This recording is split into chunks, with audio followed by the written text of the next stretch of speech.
What's going on, everyone? The CDC recently updated its rules for mask wearing. These changes will impact more than 70% of Americans right away and are certainly welcomed as many Americans celebrate us moving back towards normality, pre-COVID.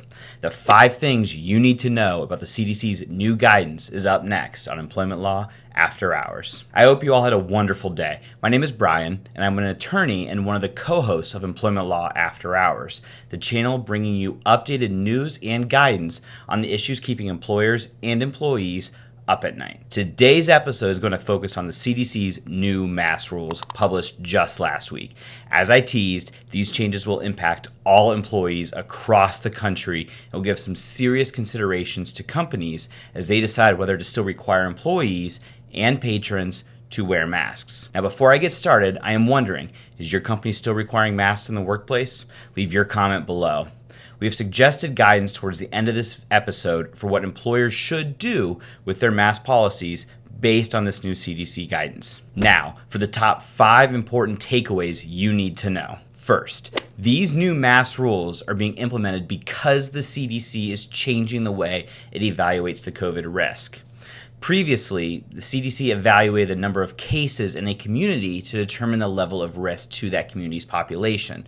Now, with consistent spread among all American populations, and because of the increase of vaccinated individuals, the CDC has decided to shift its focus to hospital admissions and bed availability as it measures, community risk. This is a big statement from the CDC that it is shifting its focus to a life with COVID rather than trying to stop the spread, similar to how we handle the seasonal flu. Second, the county where you live and work will be assigned a risk level. Green is for low risk, yellow is for medium risk, and orange is for high risk.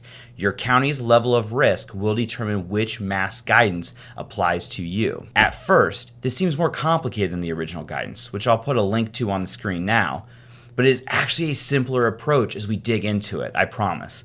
Up on the screen now, you will see a graphic of all the counties in the country and their current risk level as of March 3rd, 2022. So definitely check out this map to determine where your county currently is, and this will be updated every 1 to 2 weeks as we go down the road. Third, as we dive into the assigned risk levels and what they mean, it is important to emphasize that the CDC's guidance is not broken down based on vaccination status. So this guidance applies to everyone regardless of status. Now let's dive into the assigned risk levels and what they mean for you.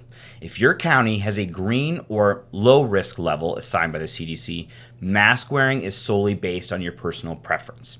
The CDC does not necessarily recommend that people in low risk areas wear masks. Now, if a person feels more comfortable wearing one, they're certainly encouraged to continue with that personal protection. Next, let's shift to the medium yellow risk level.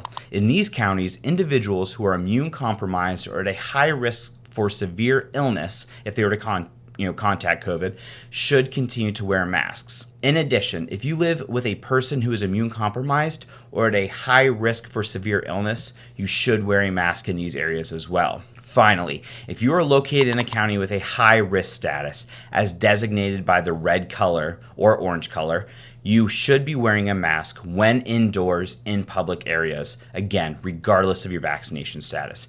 Individuals who are immune compromised should wear a mask or respirator with greater protection, such as the N95 masks that are more readily available now. It can be purchased on Amazon or in numerous stores. Now, let's move into what this means for employers. For our 4th item that employers need to know, let's talk about OSHA for a second. As you may know, the CDC does not necessarily have control over workplace safety, but OSHA does.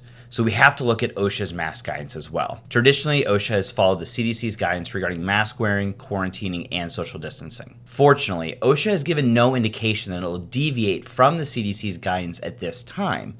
It still has the published statement on its website indicating that the best practice for employers is to conduct a workplace risk assessment for potential COVID exposure, prepare a response plan to that exposure risk, and take steps to improve ventilation. In areas with substantial or high transmission, jurisdiction, such as those orange or red counties, employers should provide face coverings for all workers as appropriate, regardless of vaccination status, or otherwise require that those employees wear masks. Employers can also suggest or require that unvaccinated customers and visitors wear face coverings as well inside of their workplace. That freedom to employers has not changed. They can still require, regardless of county status, that patrons and employees wear masks. Now, moving on to the final point, the one employers need to focus on the most. Let's discuss mask wearing for individual workplaces. In accordance with the OSHA's long-standing guidance for workplace safety, we recommend that employers implement mask requirements in accordance with the CDC's county designation at this time. Although some employers' safety risk may vary based on industry, such as healthcare versus, kind of landscaping companies are outside most of the day, every employer should evaluate their own safety risk. Most will move away from indoor mask requirements for employees and patrons because of their county status if they are not in a high-risk county. Employers should also continue to encourage those that wish to wear a mask indoors the opportunity to do so, employees and patrons alike. Now, for the good news, let's take this as an opportunity to celebrate the final move away from mask wearing. This is honestly amazing coming from the CDC. And while we celebrate, please consider subscribing to this channel for continued updates regarding COVID protections in the workplace as policies and guidance continue to shift. We'd love to hear from you in the comments below. Is your company moving away from mask mandates? Are you continuing them? Do you require them for your customers and patrons? Let's know below. We hope you all have a great rest of your evening.